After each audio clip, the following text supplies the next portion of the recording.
Might go watch their games. I guess it's going to be streamed, right? Yeah, we're going to stream it as soon as they're ready. NXZ just played in 10 series, so he should be able to... I apologize for the Zerg circle jerk that was happening last hour or so. 2 Zerg players on the stream. Yeah. It's very, very difficult. Can't have that, man. Yeah, man. You got to have Protoss. We understand balance. Oh, yeah.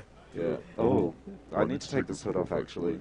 Makes my, like, baggy eyes look even more Sith-like. Oh. That voice. Join forever.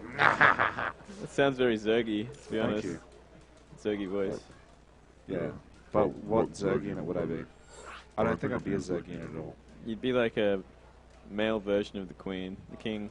So I'd be like the Overmind with a sexier body. The what? I could become anything if I'm a larvae. Like, yeah, you could be... Yeah. Cool. Still more useful than you. Oh, he said I could become a drone and then an extractor, so I just had to point out I was still useful. I meant to have TCP Lemmings casting with me instead of you, Andy. That's alright. Where's he at? I don't know, but so do you want to cast first game with me if he doesn't show up in like the next 2 seconds? Yeah, cast. Yeah, so we're casting a PvZ. NXZ versus Alpha. Thank God they're not both using blue. Because that would be severely annoying. And my hair's like a little bit messed up. I should redo my hair when I'm not on stream. Straighten it. I don't want to straighten it. Why not? Because I'm not you. It wouldn't look as good. Fair enough. Yeah. Alright. I'm definitely not the Prince of Persia.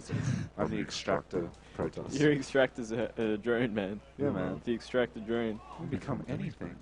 Alright. Now let's introduce the players. Would you like to do the honors? No, you got this. Well, you had the sweet voice. Alright, so in the bottom left-hand corner we have the green Protoss. He is MGG Alpha. In the bottom right, I don't even care if I don't have the voice changer. And in the bottom right-hand corner we have the teal Zerg. We have NXZ. Whoa. Yeah, just doing some casual banter. So what do you expect from these players in this game? Well, hopefully NXZ has figured out a bit more about ZVP after that last series, because it was looking a bit shaky, to say the very least. Yeah, I've actually never seen Alpha play before. Maybe you can tell me a bit about his style, a bit about his achievements.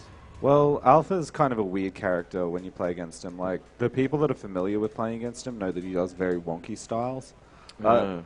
In Wings of Liberty, he favored this Stargate style where he would literally max on... Well, he would get a fast mothership on 2 base and use the mothership's cloak to kind of deny the third cancel that would come from either roaches or lings. So he'd just use that cloak, and then he'd use the Phoenix to snipe the Overseer until he was on 3 base. And he'd just turtle and try and get a really strong Sky Toss when Sky Toss was fairly unusual to deal with. So he'd try and catch a lot of his opponents off guard like that. He's going for a late forge. Basically, he's seen this spawning pool and he's decided, oh, okay, I won't throw down the Nexus because this ramp's so wide.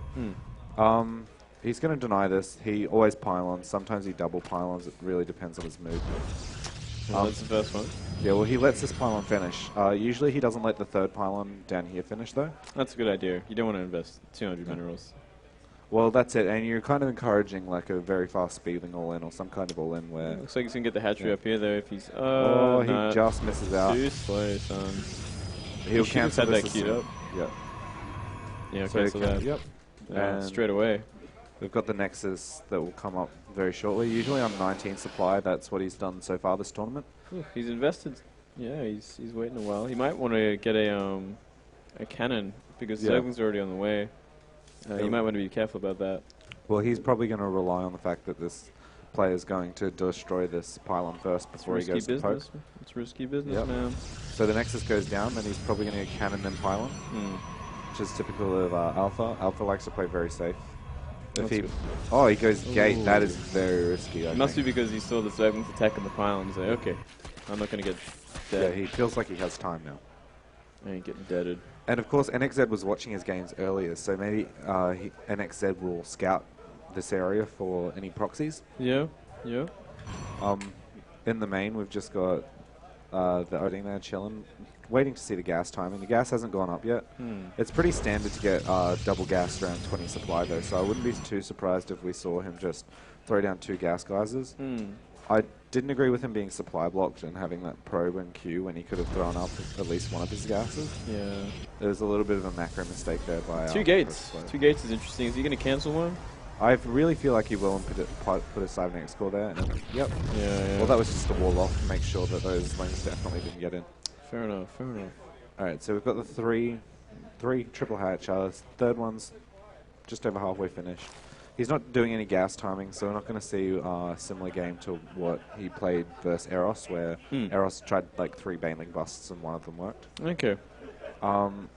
This game, Alpha's not known to really skimp on the sentries, but he will get less depending on what he scouts. Does he kind of favor the late game death balls, like mass voids, for instance? He does. But his control is a little bit. It's a little bit different to the way that, like SRZenAku or something will play. He'll definitely be more aggressive with his Templar. Oh, but that's good. Yeah. He actually really likes his DT drops. Like he likes to warp in like 6 DTs and try and snipe hatches during engagements and that kind of thing. So NXZ knows this because NXZ and Alpha have hit each other in a lot of online tournaments and a lot of LANs. And basically, NXZ knows once you get to full base, you just spine 1 or 2, even all of your bases. Especially the main, where he'll just come in and try and pick off some tech. Yeah. He feels like he can get an advantage pretty early on against Protoss that way. Both players are supply blocked at the moment. Alpha is heavily supply blocked. Pretty early supply block there. Yeah. 36 supply. Throws down 3 pylons. He had the same problem versus Eros as well. And it really delayed all of his builds, and it delayed his tech so much that you could kind of notice that his timing's like 30 to 45 seconds at least off. Wow. He's getting a Stargate now, but he's not going to be supply blocked for a little while. He's got 60 supply in queue, so he should be okay. Hopefully, it should be okay for the rest of the game. What do you feel about what do you feel about rallies and Maynard rallies? Like Maynard rallies? Having. Oh, you mean to one base from the other? Yeah, I think it's good. It's good in for Terran and Protoss, I think. Absolutely. Do you like to transfer drones at the very start? No, I think I prefer 16. Yeah. Then I start Maynarding it, as you say. Yeah, I'm not a strong believer in the whole transfer drones early. Underpopulate your main to just get some drones in the natural, especially if you're under 16, because you don't actually gain anything. Yeah, like the mining time isn't exactly worth it. Yeah. Alright, so he's got He's got all of his gases now. Well, he's just getting the gases in the main, so do you think we're going to see some muta play from NXZ at the moment? Very well could be at this point. Has the root warrant gone up? I don't think so. So it's kind of... We'll have a look at the structures. Straight up. The structures. Saving from mutas, yep. And this is actually quite... well, it is so-so. I mean, he scouts it, and...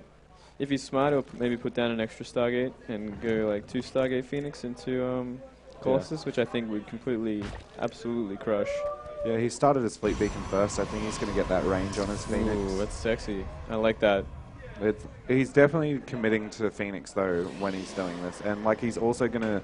It's kind of pushing him down this tech route that he's going to just go very heavy into Sky Toss, I think. I wouldn't be surprised if we saw like a +1 upgrade on the Cybernetics core. I also think that's a very good way to deal with like any early mutas. Just flat out crushes them. You're in such a good position that you can kind of just do what you want at this stage. Oh, that's a lot of Zerglings. That is a lot of Zerglings. And it looks like Hydra speed's getting upgraded too. So maybe he's going to cancel the Spire, or at least cancel maybe stop after a few mutas. Oh no, he's going straight into Hydras. So yeah, so mind games. Mind gaming him. Like he's showing the Spire, he's got the Hydra Den, which is right here. So he's prepping for the Colossus, but as you can see, Alpha's also getting his Colossus. Yeah, so he's not going to be too worried about the Hydras. Yeah. So it's looking good for NXZ at the moment. We've got 3 Phoenix just going in. I would prefer if they were target firing. Yeah, the Hydras are out. He gets the idea. Is that okay? No mutas. Maybe he'll cancel that range upgrade. Might be a good idea. Oh, is he going to lift this Hydra? No. The Hydra's just pretty much doing free damage with that Queen. He could snipe this Overlord if he really wanted it. The third's not going up yet for quite Alpha, a late third. Which is quite unusual because Alpha was just constantly saying when SRZenAku was playing him, never 2 base. Never two-base all in NXZ. He's got the best two-base defense he thinks he's seen in C, apart from like maybe the top-tier players. Interesting. Like, not saying that NXZ isn't. I think NXZ is quite a formidable foe, but to the likes of Mafia and Pig and stuff, like, he's saying that NXZ has like just a crisp two-base defense. That's very interesting. I guess, yeah, he is set up for it with the Spire and the Hydras, and not much that could really do damage unless Colossus did some amazing damage. Well, he's continuing to make Phoenix. I don't think he's got anything from this Fleet Beacon yet. So he finished an upgrade, I believe. Yeah, I think he might have the... he didn't. He got... oh, did he Warp cancel? Gate +1, so... Yeah, he must have cancelled it then. I think he was hoping that there was going to be some kind of... muter play so he could get that upgrade, but at the moment, like, it kind of leans itself towards late game, but he's not quite there yet. Like, you want to be on 3 base to please without getting that Fleet Beacon, but that's before it's useful. That's really such an investment in Tier 2 for NXZ, and honestly, I think it's probably a good thing that he hasn't got a 3rd base yet, because he is in no hurry at all to really get ahead or get an economy. I mean, he's getting it now, but he's got 2 Colossus and he's pretty safe. And so long as he just keeps making Colossus, keeps his Phoenix kind of out in the map, and continues to make Void Rays. We're seeing a Corruptor response from NXZ, so NXZ might be looking to take the game before the Colossus count hits like a critical amount. So going for a kind of a timing before this 3rd gets up, before any kind of cannons get up, I'm sure. But I think he's running out of time. He's running out of time, I feel. He's going to have to get a really good position, I think, on the Colossus, especially. Yeah, we're seeing these Phoenix just come in being annoying. We're also going to need to see Overseers. Yeah, with absolutely. This push. I think that the problem Alpha has at the moment is he's tech too hard. Like, he doesn't quite know what he wants to get. He's got Twilight counts or he's kind of Templar Archives. He's kind of going for everything right now. Yeah, like a bits of everything. I'm not really feeling that play though. I think that NXZ will punish that with units. And we see like the supply discrepancy, like all that money that was spent on like useless tech could have been units and just wasn't. Yeah, absolutely. And we've got a Ling Run by in the natural. Oh, we see the Zealot Warlock though. He's pretty good at reactionary Warlocks. A little dead Zerglings, I think. Yeah. It's a nice play. He might just be looking to clean up supply when you think about it. He's max supply. He's got 1,600 in the bank, and he needs better units than what he has. He's getting some Vipers now, actually, with the... Oh, the Dark Shrine's been scouted. He might have wanted to have done damage with that Dark Shrine first, but... Nope. Oh, lots of probes going down. Yeah, that's a lot of damage, actually. Look at that. 7 workers killed. 9 workers killed. 10... That just kind of evens up the worker kill count, I think. Yeah, kind of did way too much damage for what it was. I think he could have maybe even thrown down another gateway to try and block it off. Yeah, like a gateway up here. I think he really underestimated what was going to happen. Yep. Well, he's getting Storm now on +2. How do you feel about this? I think it's definitely the right way, right place to go. I mean, stopping Vipers is probably the #1 priority now that it's gotten to this stage of the game. Feedbacking and storming the Corruptors and circling Hydra, absolutely. Yeah, I think he's definitely making the right kind of death ball. He just needs to keep adding Void Rays. It's not good for these Phoenix who No, not good at all. Ooh, 2 go down, 3rd almost. But they're so low now that they're going to be used to supply very shortly. Pretty much, they're gonna have to just kind lift of like stuff and pray to God they don't die. I don't know. Well, would you want them targeting the Phoenix? Not the Phoenix, the Swarm Host. There. Yeah, you want them like shooting the Vipers. Yeah, absolutely. And looks like look at this engagement. NXZ is coming around the side. Looks like he's getting ready to attack. Kind of not a good position, I don't think. Oh, this is a bad position for NXZ. Very, very bad. And he's kind of like pulled himself into a position where his supplies just plummeted below Alpha's. Yeah, that was not a good position at all. I mean, he got the Colossus, but he took so much damage, so many storms, and yeah, I think Alpha for at least the beginning of this is going to clean up a lot. But 6 Ultras on the way and some serious Zerglings. Well, we look at what's going on in the main, and it's just Zealot City. His favorite thing, man. I wouldn't be surprised if we saw a a few DTs. Yeah, we've got DTs in the fray as well. Oh, Oh, will the high